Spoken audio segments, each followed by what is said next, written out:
Hi guys, hello, welcome back to another video right here on the channel. So, start of another month means only one thing, retro feature. Okay, I've been waiting a while to do this one. This is the Sony PlayStation Classic. It's one of the run of mini machines we've had over the last couple of years. We've had NES, SNES, we've had Mega Drive, and Sony decided to jump on board. Okay, this was released, I believe, in March 2018 and comes preloaded with 20 games. Okay, so before I show you around it, let you have a look at it.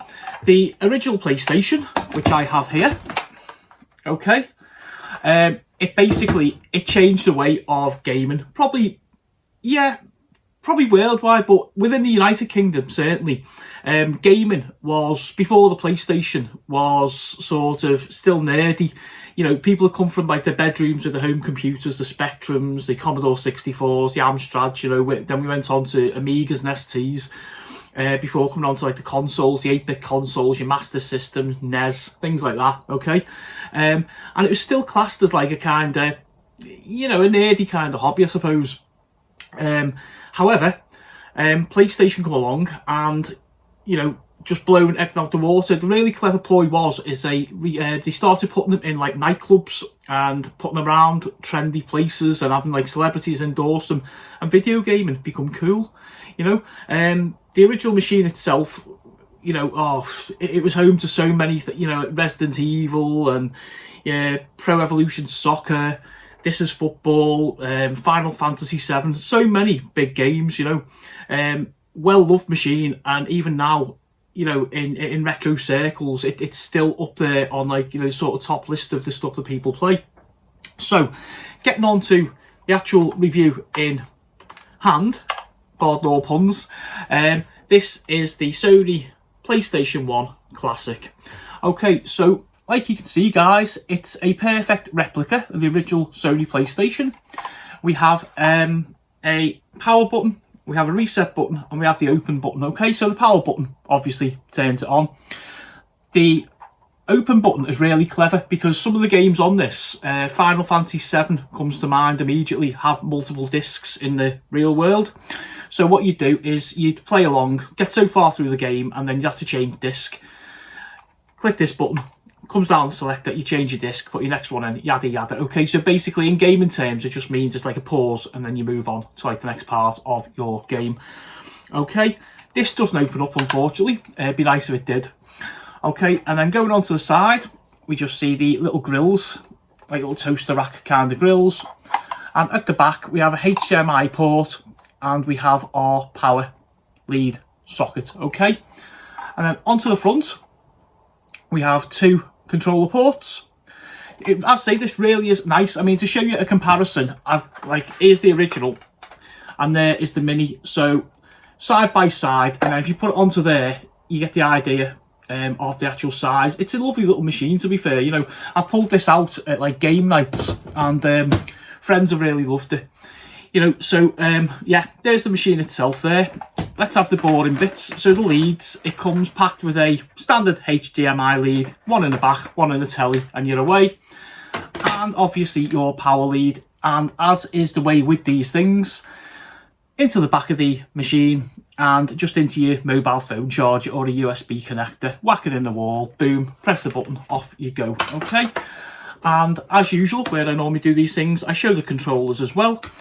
And it has a little USB port there, socket to just go into the front of the machine, as so. But a nice little feature. Look at the way that sits there. Anybody who had a PlayStation back in the day, you know, this is as it was, you know, the big sort of socket into the front. And okay, and the pad itself is the traditional PlayStation 1 pad. I say traditional PlayStation 1 pad because a few years into its lifespan, they actually introduced analog sticks. I hear all the back shouting, analog sticks, they're on everything, aren't they? Well, they weren't, okay?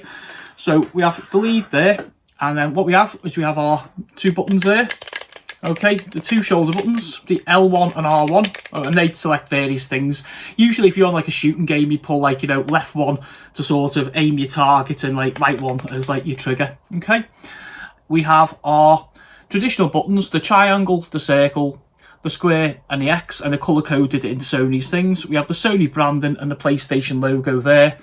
along with the select and the start buttons there, guys, which is self-explanatory, and the 8-way D-pad controller. Okay, so I mean, even back in the day, the Sony controller was like a really nice controller, you know. It was just, it fitted in your hands, everybody loved it, you know. I can't get over, I'm getting all kind of warm and fuzzy, as you can probably tell. This really was one of my favourite machines, so like I say, I've been waiting to do the video and stuff, you know.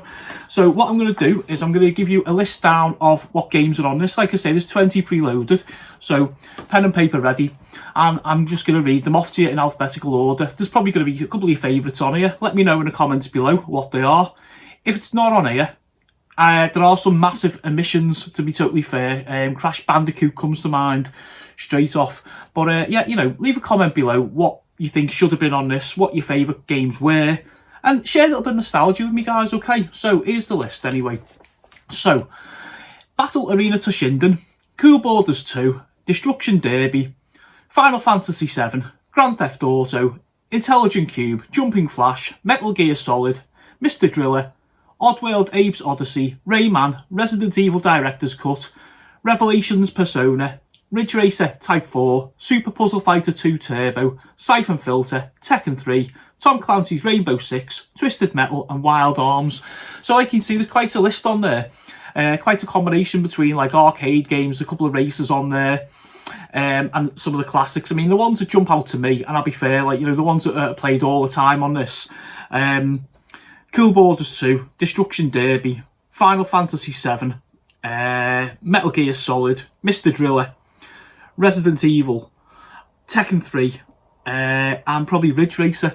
So I play, like, you know, a good half of them. And like I say, at the top there are like quite a few omissions, you know. Crash Bandicoot is criminal. The only thing I can think of is it wasn't actually sort of licensed, or there's some kind of issue around that. I really don't know, because I can't remember off the top of my head whose property that is, the IP. But anyway, guys, I think I've waffled long enough. I really just wanted to do this video just to show you guys this absolutely lovely little machine. So if you're new here, hit that subscribe button, like, share, and more importantly, leave me a comment below. To all you returning guys, thank you as always. I'll see you next month for another retro review right here on the channel. Stay tuned for a little montage of the games on this.